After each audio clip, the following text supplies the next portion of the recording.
Hello students, good morning. कैसे हैं आप लोग? उम्मीद है अच्छे होंगे। चलिए, इससे पहले हम पढ़ा रहे थे आप लोगों को वास्तविक संख्याएं, रियल नंबर, है ना।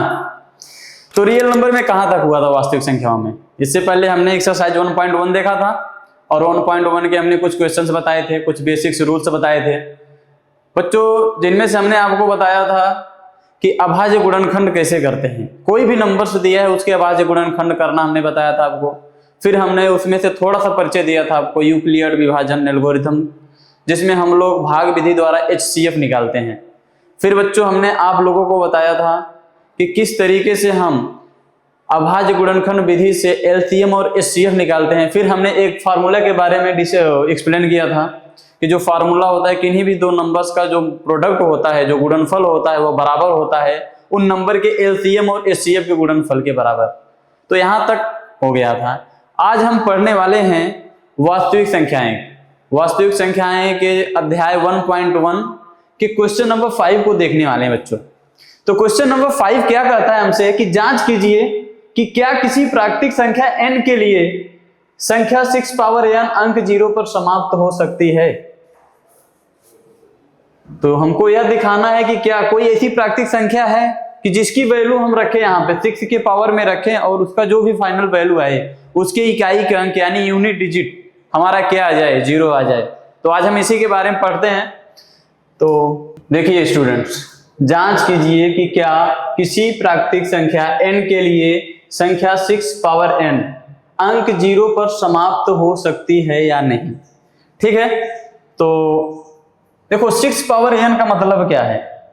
n यहाँ पर क्या है, एक प्रकार का नेचुरल नंबर है, प्राकृतिक संख्या है। आप सभी को हमने बता रखा है कि प्राकृतिक संख्या क्या होता है। क्या होता है प्राकृतिक संख्या? अरे भाई, गिनती जहां से स्टार्ट करते हैं, गिनती कहां से स्टार्ट होती है हमारी?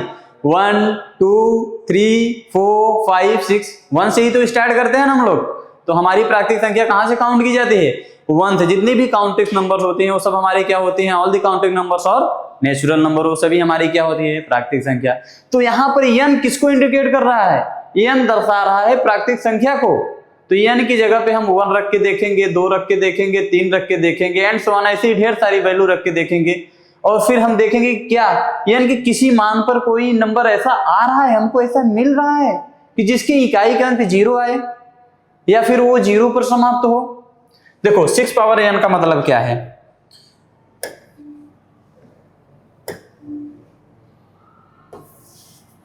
बच्चों 6 पावर n, क्वेश्चन में यही कहना चाह रहा है कि 6 पावर n है। ठीक है, सपोज दैट n की जगह जब हम 1 रखेंगे, n है क्या हमारा?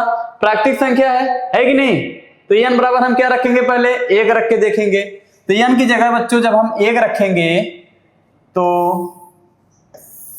देखो हमने रखा n बराबर जब 1 रखेंगे बच्चों तो क्या हो जाएगा? 6 पावर 1। और 6 पावर 1 की वैल्यू कितनी होती है बच्चों? 1 और 6 होती है। कितनी होती है? 6। Very good. कितनी होती है? 6। n की जगह हम कितना रखेंगे बच्चों? 2। कितना रखेंगे? 2। Good, very good. 6 पावर कितना हो गया? 2। और 6 पावर 2 की वैल्यू कितनी होती है? राइट, 36। कितनी? 36, 36। n की जगह हम कितना रख के देखेंगे? 3। कितना रखेंगे बच्चों? 3। हाँ, n की जगह हमने 3 रखा तो कितना मिला हमको? 6 का गुणा 6 में कितनी बार करते हैं? जितनी पावर होती है किसी भी नंबर की, जितनी पावर होती है हम उस नंबर का उसी नंबर में उतनी बार मल्टीप्लाई करते हैं। तो यहाँ पर 6 पावर 3 है, इसका मतलब 6 का 6 में 3 बार मल्टीप्लाई करेंगे तो 6 गुणे 6 गुणे 6, 6 का गुणा 6 में करेंगे तो 36, और 36 का गुणा 6 में करेंगे तो कितना आएगा बच्चों? 216। Very good. कितना आएगा? 216। इसी प्रकार हम 6 पावर कितना रखेंगे? 4। 6 पावर 4 रखेंगे तो कितना आएगा बच्चों? 6 का गुणा 6 में 4 बार करके देखो तो 6 का गुणा 6 में 3 बार करेंगे 216। 216 में 6 का गुणा करेंगे तो कितना आएगा? 6 का गुणा करके देखो, 6 6 के 36 के 6 हासिल गया 3, और 6 का 6 3 9, और 6 दूनी 12, 1296। इसी प्रकार 6 पावर 5 आएगा, 6 पावर 6 आएगा, एंड सो ऑन ऐसे। तो बच्चों हम देख रहे हैं कि n की जगह जब हमने 1 रखा, कितना रखा? n, तो हमको क्या नंबर मिला? 6 मिला। जब हमने n की जगह 2 रखा तो हमको क्या मिला? देखो हम n की जगह हमने क्या क्या रखा है? हमने n की जगह 1 रखा, 2 रखा, 3 रखा बच्चों, 4 रखा, 5 रखा एंड सो ऑन, ऐसे ऐसे रखते चले गए। तो जब हम n की जगह, n क्या है यहाँ पे, प्राकृतिक संख्या है, नेचुरल नंबर, जब हम n की जगह 1 रख रहे हैं तो हमको 6 पावर 1 यानी 6 मिल रहा है। 2 रखे तो 36 यानी 36 मिला। 3 रखने पे बच्चों 216 मिल रहा है। जब हमने 4 रखा तो 1296। इसी प्रकार हम रखते चले जाएंगे। तो हम यहाँ पर एक चीज देख सकते हैं कि जितने भी नंबर्स हमको मिल रहे हैं, सारे नंबर्स किस अंक पे समाप्त हो रहे हैं। आखिरी अंक क्या मिल रहा है हमको, हर एक नंबर का बच्चों, हर एक नंबर का आखिरी अंक हमको मिल रहा है 6। कितना मिल रहा है, 6। यहां पे देखो, यहां पर भी आखिरी अंक कितना मिला हमको, 36। देखो यहां भी 6। सारे नंबर्स किस पे समाप्त हो रहे हैं, 6 पे। क्या कहीं भी किसी भी नंबर के अंत में 0 मिल रहा है हमको, नहीं ना। आखिर 0 क्यों नहीं मिल रहा है, क्या होता तो 0 मिलता। अच्छा आइए देखते हैं कि 0 किस नंबर के लास्ट में आता है। सबसे छोटी नंबर, सबसे छोटी संख्या कौन सी है जिसके इकाई का अंक 0 आ जाए बच्चों, क्या, हाँ वेरी गुड, 10। कितना, 10। बहुत सही बोला बच्चों। 10 एक ऐसी संख्या है कि इसके इकाई का अंक क्या है, 0 है। उसके बाद 20, उसके बाद बच्चों 30, उसके बाद 40, उसके बाद 50 एंड तो आने से ढेर सारे नंबर हमारे आते जाएंगे, ठीक है ना। तो देखो 10 बनने के लिए कौन कौन सी संख्या चाहिए होती है हमको, कौन कौन सी संख्या चाहिए होती है हमको 10 बनने के लिए बच्चों। 10 का जब हम गुणनखंड करेंगे तो क्या आएगा, 10 को हम क्या लिख सकते हैं, 2 गुणे 5, वेरी गुड। अच्छा बच्चों 20 को हम क्या लिख सकते हैं, 20 का अगर हम गुणनखंड करेंगे तो कहीं ना कहीं इसको हम ऐसा लिख सकते हैं क्या, 4 into 5, 4 गुणे 5, बोलो 4 गुणे 5। तो 4 को हम लिख सकते हैं 2 गुणे 5। 30 को क्या लिख सकते हैं, 6 × 25 30 होता है ना, 6 को लिख सकते हैं 2 गुणे 3 गुणे 5। तो इसको हम लिख सकते हैं बच्चों 2 गुणे 3 गुणे 5। और इसी प्रकार बच्चों हम इसको क्या लिख सकते हैं, 8 गुणे 5, 8 पंजे 40, 8 को लिख सकते हैं 2 गुणे 2 दूनी 4, 4 दूनी 8, अब 8 पंजे 40। इसको क्या लिख सकते हैं, 5 गुणे 10 है ना। तो इसको हम लिख सकते हैं 2 गुणे 5 गुणे 5, 2 गुणे 2 पचे 10 और 10 पंजे 50। तो बच्चों एक चीज हम यहाँ पे देख रहे हैं, जितने भी नंबर के इकाई का अंक 0 है, जिन संख्याओं की इकाई का अंक 0 है, उन संख्याओं का जब हमने अभाज्य गुणनखंड किया तो उनके अभाज्य गुणनखंड में 2 और 5 अनिवार्य रूप से उपस्थित हैं। आपको दिखाई दे रहा होगा, यानी यहां पर भी 2 और 5 है कि नहीं है। देखो यहाँ पे 2 और 5, यहां पर भी 1 2 और 1 5 उपस्थित है कि नहीं बच्चों, वेरी गुड। इसी प्रकार यहां भी देखो 2 भी है और क्या है, 5 भी है। यहां भी 1 2 और 1 5 है कि नहीं है, यहां भी है।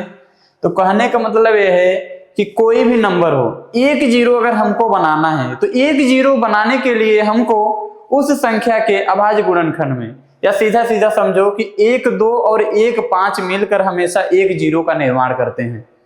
कितने, 1 2 और 1 5। अगर उनमें से कोई भी एक नंबर मिसिंग है बच्चों तो कभी भी हमको इकाई का अंक 0 नहीं मिलने वाला। दुनिया की कोई भी आप संख्या उठाकर देख लो, ठीक है ना।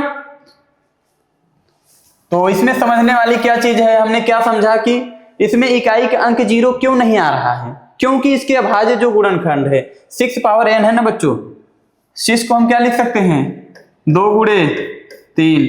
क्या इसमें 5 है, इसमें 2 है, ध्यान से देखो 2 तो है लेकिन 5 नहीं है नहीं है। हमने अभी बताया कि 1 0 बनाने के लिए कम से कम 1 2 और 1 5 का होना कंपलसरी है, अनिवार्य है। लेकिन यहाँ पर 2 तो है लेकिन 5 मिसिंग है, इसलिए यहाँ पे 0 नहीं बनने वाला। आई बात समझ में। तो इसी प्रकार हम इन शॉर्ट ऐसे लिख सकते हैं, देखो 6 पावर n को हम ऐसे लिख सकते हैं, 6 पावर n है ना बच्चों, 6 पावर n को हम ऐसे भी लिख सकते हैं क्या, 6 को ब्रैकेट में रहने दो, पावर n है तो पावर n, 6 को हम लिख सकते हैं 2 into 3 लिख सकते हैं ना, या तो फिर 6 पावर n को ऐसे लिख दो 2 power n into 3 power n। तो ये हमने आपको बस बेसिकली समझाने के लिए बताया, लिखना नहीं आपको इतना, ये आपको समझने के लिए है कि कैसे होता है इन एक्चुअल, इन डिटेल फॉर्म में, ठीक है ना। हम इसका आंसर कैसे लिखेंगे शॉर्ट में, तो आपको कैसे लिखना है, आपको लिखना है कि यदि किसी भी संख्या के अभाज्य गुणनखंड में संख्या 2 और 5 अगर अनिवार्य रूप से उपस्थित हैं तो वह संख्या लाजिम है, वह संख्या कहां पर समाप्त होगी, 0 पर समाप्त होगी, ठीक है ना। तो आइए इसको देखते हैं।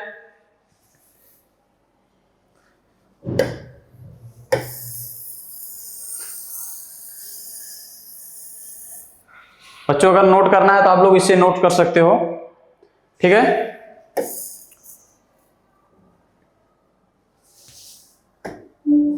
गुड, देखिए आप इसे लिखने का तरीका क्या रहने वाला है, हम इसे ऐसे लिखेंगे कि यदि किसी संख्या के अभाज्य गुणनखंड में संख्या 2 तथा 5 अनिवार्य रूप से उपस्थित है तो वह संख्या 0 पर समाप्त होगी। कहां पर समाप्त होगी, 0 पर समाप्त होगी, ठीक है ना। तो हम यहां पे लिखेंगे कि यदि, बच्चों हमने आपको प्राइम फैक्टराइजेशन करना सिखाया था ना अगली क्लास में, तो बस वही, ठीक है ना। यदि किसी संख्या के अभाज्य गुणनखंड में, किसमें, वेरी गुड, अभाज्य गुणनखंड में, अभाज्य गुणनखंड में कौन कौन सी संख्या, 2 और 5, क्योंकि 10 होता है ना, तो 10 का गुणनखंड करेंगे तो 2 इंटू 5, ठीक है ना। तो अभाज्य गुणनखंड में संख्या 2 तथा 5 अनिवार्य रूप से, संख्या 2 तथा 5 अनिवार्य रूप से उपस्थित हो तो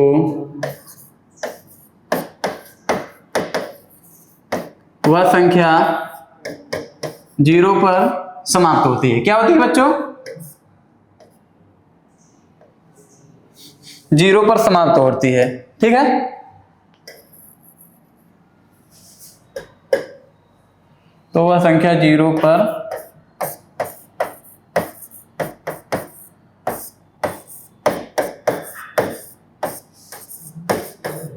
समाप्त होती है।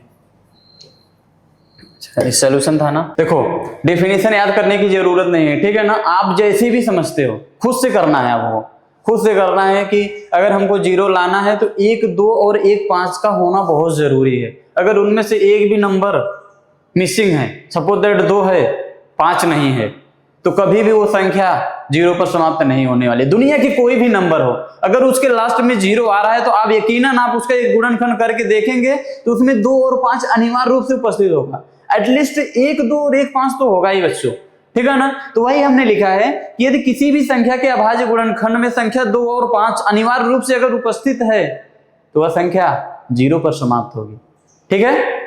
चलिए उसके आगे हम, चूंकि यह क्या है हमारा संख्या, क्वेश्चन क्या कर रहा है कि 6 पावर n क्या है यहाँ पर, प्राकृतिक संख्या। तो हम देखेंगे यहाँ पे कि चूंकि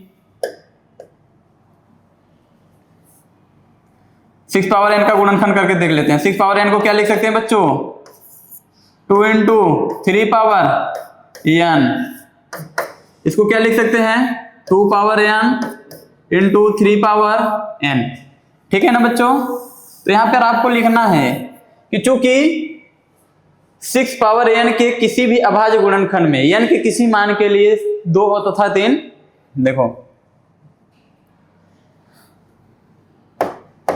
चूंकि 6 पावर n के, बच्चों जब हमने 6 पावर n का अभाज्य गुणनखंड किया, अभाज्य गुणनखंड करेंगे तो यही मिलेगा ना हमको, 2 power n into 3 power n। तो वही हम लिख रहे हैं कि 6 पावर n के अभाज्य गुणनखंड में, चूंकि 6 पावर n के अभाज्य गुणनखंड में, अभाज्य गुणनखंड में। देखो बच्चों, 2 तो यहां पर मौजूद है, लेकिन 5 है नहीं ना। हाँ, 6 पावर n के अभाज्य गुणनखंड में संख्या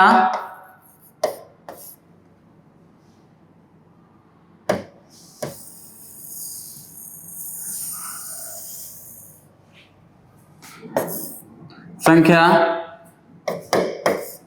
2 तो है, लेकिन बच्चों संख्या 5 उपस्थित नहीं है। क्या नहीं है? या नहीं है सीधा, ठीक है ना, नहीं है। अतः ऐसे लिखना है, अतः n के किसी भी मान के लिए संख्या 6 पावर n 0 पर समाप्त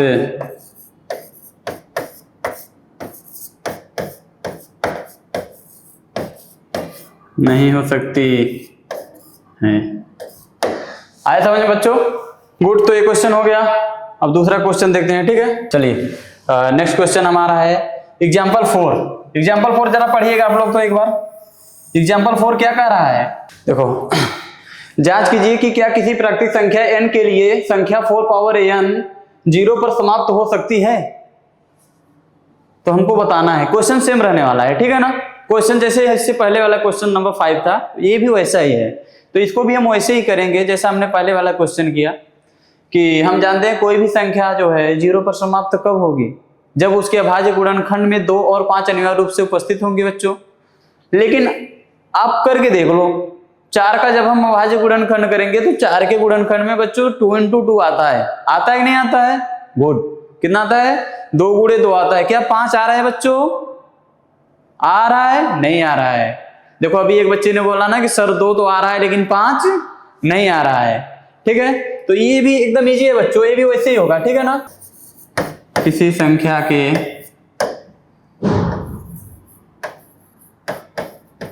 अभाज्य गुणनखंड में, किसमें बच्चों? अभाज्य गुणनखंड में कौन कौन सी संख्या उपस्थित होनी चाहिए? 2 और 5। तो अभाज्य गुणनखंड में संख्या 2 और 5, यदि किसी संख्या का अभाज्य गुणनखंड में संख्या 2 और 5, क्या बच्चों? अनिवार्य रूप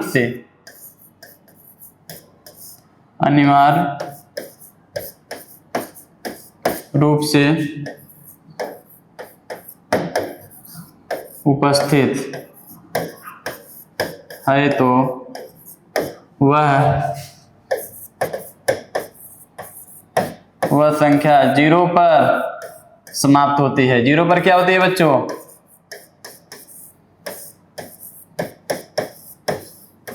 समाप्त होती है। समाप्त होने का मतलब क्या है? समाप्त होने का मतलब है कि उसके इकाई का अंक 0 आएगा। कितना आएगा? 0 आएगा, ठीक है ना। चूंकि 4 का जब हम बच्चों गुणनखंड करेंगे, 4 का गुणनखंड करेंगे, n की जगह पर जब हम 1 रखेंगे, सपोज दैट ये है ना 4 पावर n, तो जब n की जगह हम 1 रखेंगे तो 4 पावर 1 का मतलब 4 आएगा। n की जगह जब हम 2 रखेंगे तो 4 पावर 2 आएगा, यानी 4 का गुणे 4 होगा। और इसका भी गुणनखंड करोगे तो 2 into 2 आएगा। 4 की जगह पर हम कितना रखेंगे? 3 रखेंगे तो 4 का गुणा 4 में कितनी बार होगा? 3 बार। n की जगह जब हम 4 रखेंगे बच्चों तो 4 का गुणा 4 में कितनी बार होगा? 4 बार होगा कि नहीं होगा? इसी प्रकार ये भी होता चला जाएगा, ठीक है ना। तो क्या जब 4 का गुणनखंड करेंगे तो 2 into 2, 2 into 2, 2 into 2, 2 into 2, 2 into 2, 2 into 2। देखो 2 आ रहा है लेकिन 5 नहीं आ रहा है। आ रहा है नहीं ना, इसलिए हम यहाँ पे लिखेंगे कि 4 पावर n का ऐसे हमने गुणनखंड ही कर दिया। 4 पावर n को हमने लिख दिया 2 power n into 2 power n, ठीक है ना बच्चों।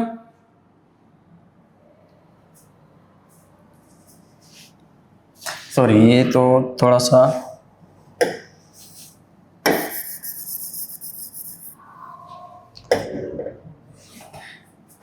2 इंटू 2 पावर n ऐसे होगा, ठीक है ना।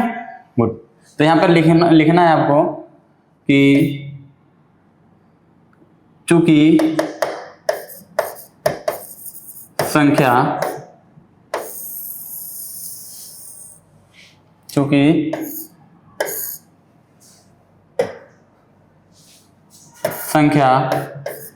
4 पावर n के अभाज्य गुणनखंड में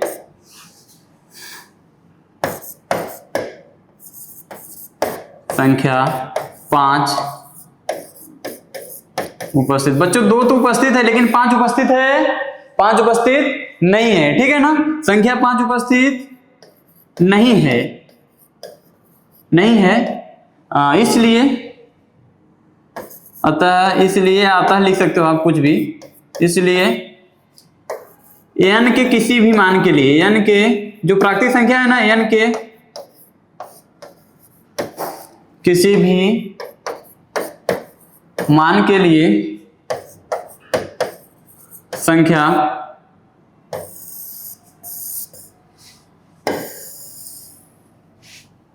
संख्या 4 पावर n 0 पर समाप्त हो सकती है क्या? 0 पर समाप्त नहीं हो सकती, आई बात समझ में? हो सकती है, ठीक है ना बच्चों। ये इस टाइप के क्वेश्चन मात्र 2 ही क्वेश्चन रहने वाले हैं, ठीक है ना। और ये क्वेश्चन ऐसे हैं, बहुत इंपॉर्टेंट है, ये समझने वाला लॉजिकल क्वेश्चन है, ठीक है। इसमें ज्यादा कैलकुलेशन करने की, ज्यादा एफर्ट लगाने की जरूरत नहीं है आपको। बस आपने एक बार समझना अच्छे से कि जब हम किसी भी नंबर का प्राइम फैक्टराइजेशन करते हैं, उसके अभाज्य गुणनखंड करते हैं, तो क्या उसके गुणनखंड में अगर हमको 0 लाना है तो 2 और 5 होना चाहिए। लेकिन हम यहाँ पे देखते हैं कि 6 पावर n है बच्चों, n की जगह आप कुछ भी रखोगे 6 ही तो रिपीट होगा या 4 ही रिपीट होगा ना। और फिर दोबारा जब हम 4 का गुणनखंड करेंगे तो 2 इंटू 2 मिलेगा, फिर 2 इंटू 2 मिलेगा, फिर 2 इंटू 2 मिलेगा, ऐसे न जाने कितने अनलिमिटेड टाइम मिलेंगे। 2 इंटू 2 2 इंटू 2 क्या एक बार भी 5 मिलेगा? नहीं ना। इसलिए वो संख्या कभी भी किसी भी n का कोई भी आप मान रख दो, किसी भी मान के लिए जो है 5 नहीं आएगा। इसलिए अतः जो है वह संख्या 0 पर समाप्त नहीं होने वाली। आई बात समझ में? गुड। चलिए आगे बढ़ते हैं नेक्स्ट क्वेश्चन। हाँ तो स्टूडेंट्स, क्वेश्चन नंबर 6 ये कौन सा है? अब क्वेश्चन नंबर 6 हम लोग पढ़ने वाले हैं। देखिए क्वेश्चन नंबर 6 क्या कह रहा है? कह रहा है कि व्याख्या कीजिए। क्या कीजिए? व्याख्या कीजिए कि क्या 13 यानी 13 प्लस 13 गुणे 11 गुणे 7 और 7 गुणे 6 गुणे 5 गुणे 4 गुणे 3 गुणे 2 गुणे 1 प्लस 5 भाज्य संख्याएं क्यों हैं? ये भाज्य संख्या है। कितने लोगों को पता है कि संख्याएं भाज्य हैं? बताओ, पता है? कोई बात नहीं आता, हम बता रहे हैं, ठीक है ना। भाज्य संख्याएं क्या होती हैं, भाज्य संख्याएं क्या होती हैं, ठीक है ना। फिलहाल इस क्वेश्चन में तो बोल रखा है कि ऑलरेडी हमको बताना है, रीजन बताना है कि यह संख्याएं भाज्य संख्याएं क्यों हैं, ठीक है ना। अब हम आपसे पूछे कि तुमको क्यों नहीं आ रहा है, तो रीजन पता होना चाहिए ना, क्यों आ रहा है, नहीं आ रहा है, क्यों नहीं आ रहा है सर? देखो एक्चुअल में भाज्य संख्याएं क्या होती हैं बच्चों? कोई भी संख्या भाज्य संख्याएं तब होती हैं जब उसके 2 से अधिक अभाज्य गुणनखंड होते हैं।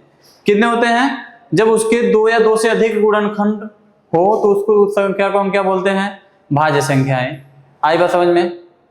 इसकी 2-3 टाइप्स की डेफिनेशन होती है। पहली तो यह होती है कि कोई भी संख्या, ऐसी संख्या जिसके सिर्फ 2 ही अभाज्य गुणनखंड हो, जिसके सिर्फ 2 अभाज्य गुणनखंड होते हैं, ऐसी संख्याओं को हम किस नाम से जानते हैं? अभाज्य संख्याएं। फॉर द एग्जाम्पल बच्चों, बहुत से लोगों के माइंड में क्वेश्चन उठ रहा होगा कि सर 2 ही क्यों? 4 तो होता है, तो 4 के तो 2 गुणनखंड होते हैं, 2 गुणे 2 तो क्या हुआ? भाज्य संख्या हो गया ना। बेटा ना, गलत सोच रहे हो, ठीक है ना। अभी आगे देखो, मैं बताता हूं क्यों नहीं होता या क्यों होना चाहिए, समझ रहे हो नहीं? जैसे देखो, हमने क्या बोला? सिर्फ 2 गुणनखंड होने चाहिए। हमने सिर्फ गुणनखंड नहीं बोला, अभाज्य गुणनखंड बोला है बच्चों। क्या बोला है? अभाज्य गुणनखंड। फॉर द एग्जाम्पल जैसे 2 हो गया ना,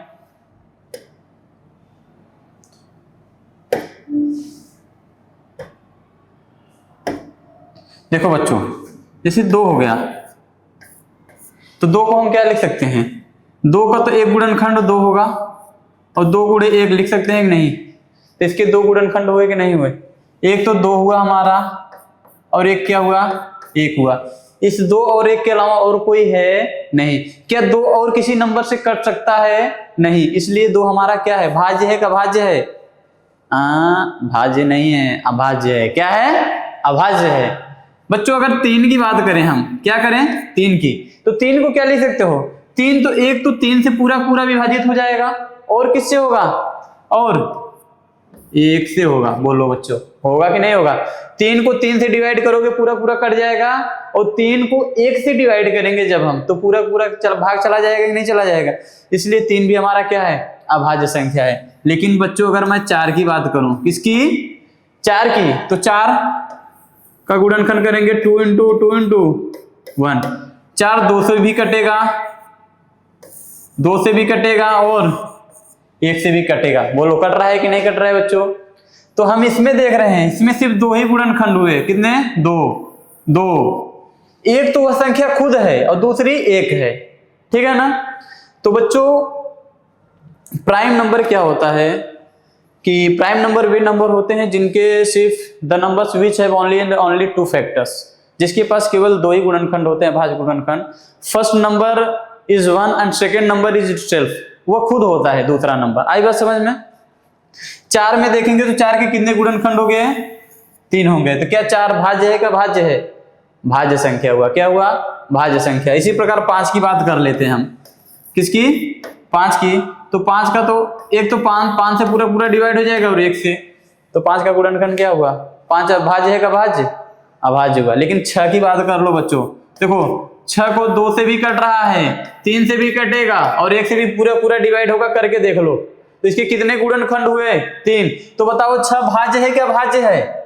भाज्य है। क्या है? भाज्य है। 7 क्या है?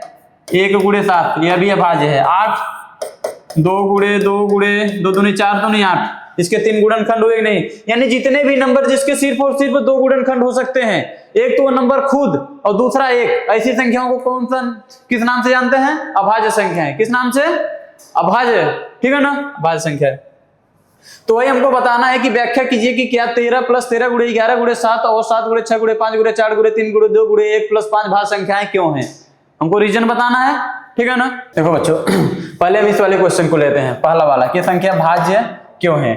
तो चूंकि यह संख्या क्या है? 13 + 13 गुणे 11 गुणे 7, यही है ना? इसको हम क्या लिख सकते हैं? देखो जरा ध्यान देखो, हम इसको क्या लिख सकते हैं? अगर हम इसका गुणनखंड करेंगे तो 13 यहाँ से कॉमन है क्या? 13 कॉमन है ना बच्चों? 13 उभयनिष्ठ है कि यही नहीं? यहाँ भी है, यहाँ भी है, तो हम यहाँ से 13 कॉमन ले रहे हैं। 13 कॉमन ले लिया तो अंदर बचा 1 प्लस यहाँ से क्या बचा? यहाँ बच्चों बच रहा है 11, यहाँ से 13 बाहर चला गया तो क्या बचा है? 11, अंदर कितना बचा? 7 बचा, ठीक है? गुड। इसके बाद यहाँ पे 13 बच्चों 1 है तो 1 लिखा हमने प्लस, 11 का 7 में मल्टीप्लाई करेंगे, 11 × 7 = 77, कितना? 77। तो 77 में 1 जोड़ेंगे कितना हो जाएगा? 13 गुणे 78। बच्चों देखो ये जो नंबर है फाइनली, ये जो हमारा ओवरऑल नंबर है, इसका हमने जब गुणनखंड किया तो इसका एक गुणनखंड 13 हुआ, गुणे 78 को भी लिखना चाहो तो और लिख सकते हो 39 गुणे 2, 39 गुणे 2, और इसको लिखना चाहो तो 13 गुणे 3, ऐसे लिख सकते हैं कि नहीं लिख सकते हैं? तो अतः ये जो दी हुई हमारी संख्या है, इसके 2 से अधिक क्या है? गुणनखंड है, इसलिए संख्या क्या है? प्रकार का भाज्य संख्या है। क्या है? भाज्य संख्या। तो यहाँ पे आपको लिखना है कि चूंकि दिए गए संख्या का नाम भी लिखना चाहो तो लिख दो पूरा पूरा, क्या है? 13 + 13 गुणे 11 गुणे 7, चूंकि दिए गए संख्या के 2 से अधिक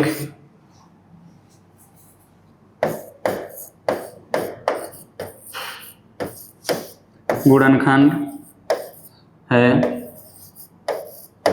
अतः तो इसको थोड़ा सा ऊपर कर लेते हैं। अतः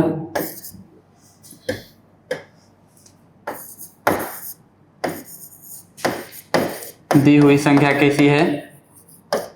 दी हुई संख्या भाज्य संख्या है। क्या है बच्चों? भाज्य संख्या है।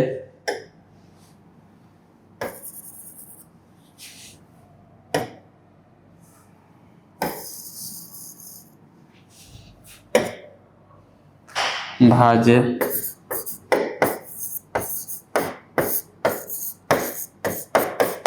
भाज्य संख्या है, ठीक है ना।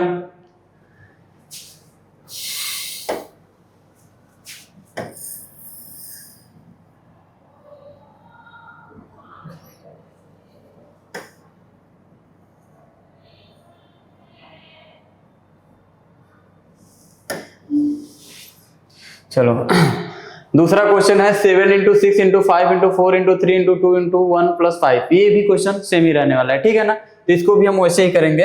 देखो बच्चों, इसको भी उसी प्रकार हम एक्सप्लेन करेंगे, ठीक है ना। तो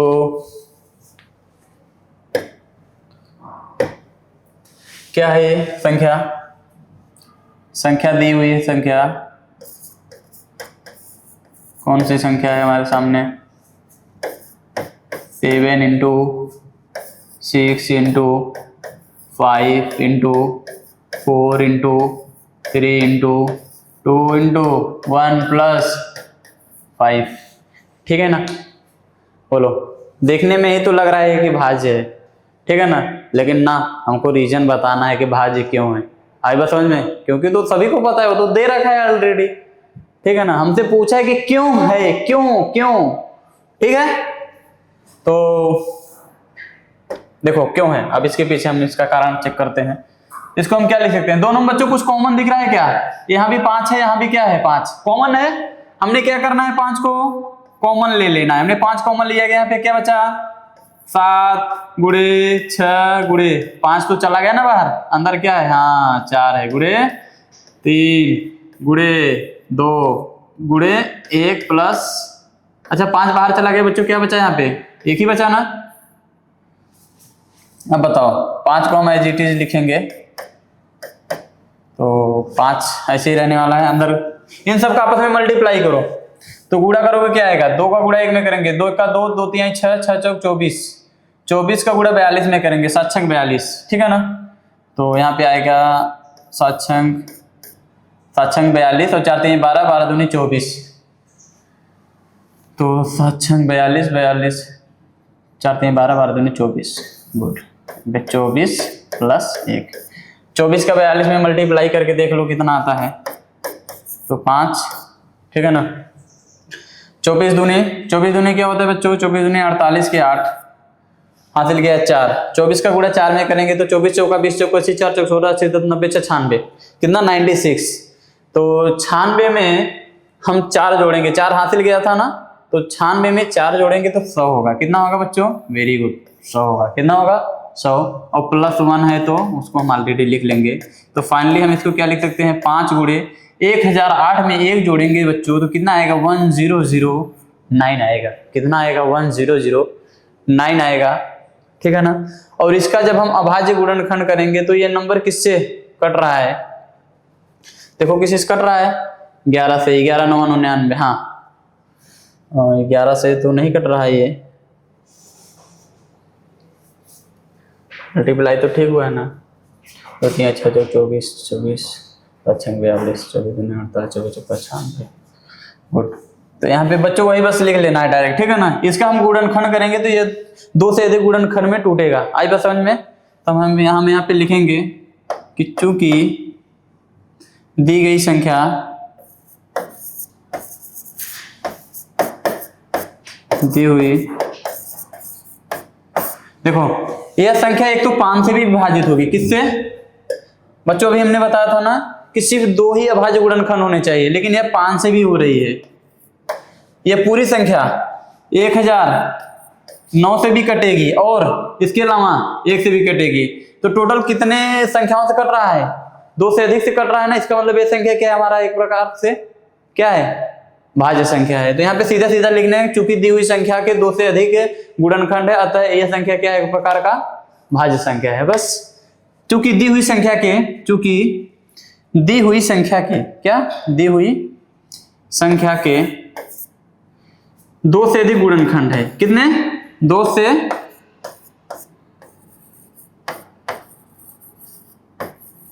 अधिक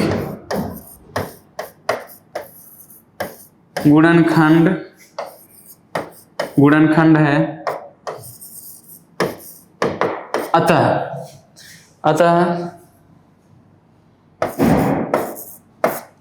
यह संख्या एक भाज्य संख्या है। बच्चों आज के लिए बस इतना ही रहने वाला है, ठीक है ना।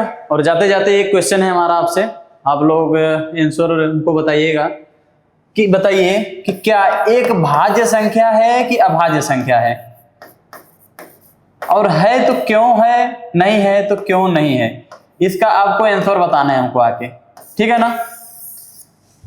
उम्मीद है आप सब बताएंगे, ठीक है ना, अपनी तरफ से पूरा एफर्ट लगाएंगे, ठीक है। आज के लिए इतना ही, बेस्ट ऑफ लक।